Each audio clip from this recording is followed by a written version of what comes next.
عليكم ورحمة الله وبركاته. ازيكم يا حبايبي، عاملين ايه؟ دلوقتي احنا هنعمل مع بعض الغريبة.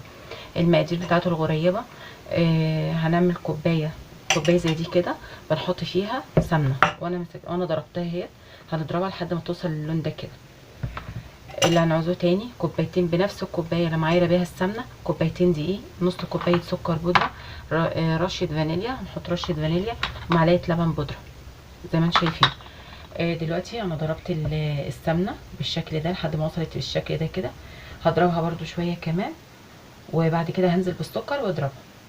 خليكم معايا. شايفين كده دلوقتي انا ضربت الخليط اهو، بصوا بيبقى عامل زي الكريم شانتيه كده، لونه بيفتح وبيبقى عامل زي الكريم شانتيه. حطيت عليه طبعا رشه الفانيليا وضربته برده ضربه كويسه.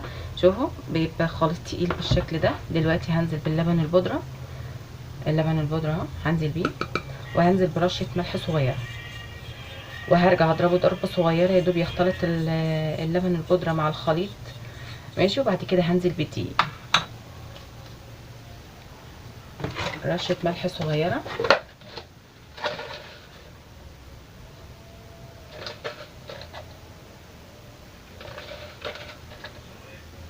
ماشي.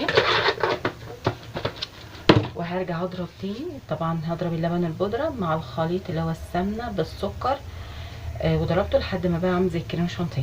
هنزل باللبن البودره ورشه ملح، وهرجع اضرب ضربه صغيره، وبعد كده هلمها بالدقيق. خليكم معايا. زي ما انتوا شايفين كده دلوقتي انا خلصت الخليط اهوت بالمضرب. هنزل بالدقيق حبه حبه، واقعد اقلب كده لحد ما العجينه تلم معايا. ممكن يتفضل شويه دقيق، لان طبعا انتوا عارفين ان بيختلف نوعيه الدقيق من نوع لنوع تاني. يعني في نوع بيقبل، في نوع ممكن يدوب بيكفي الكميه اللي انا عاملاها، وفي نوع ممكن يتفضل منه معلقه او معلقتين.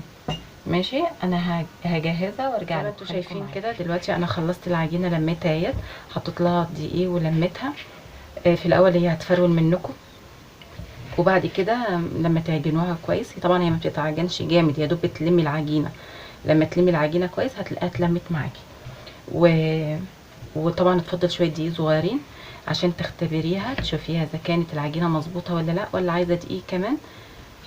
بس تعملوها كده، بتكوروها بالشكل ده وتعملوها كده.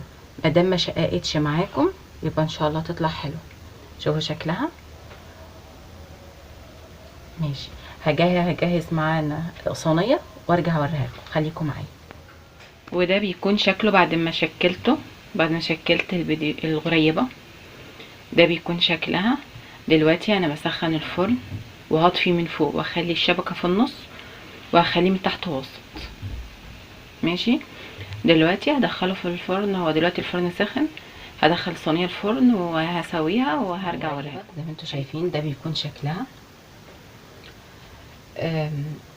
طبعا ما بتخليهاش زي ما انتوا شايفين، ما بتبقاش واخده لون خالص، هي يا دوب تستوي وخلاص.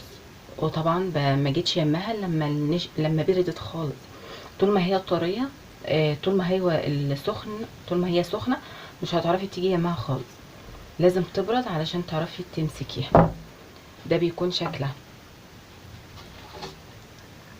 حشيت منها بالشوكولاته البيضاء، وحشيت منها بالشوكولاته اللي هي الغامقه، وفي كام واحده حشيتها بالسوداني زي ما انتم شايفين كده.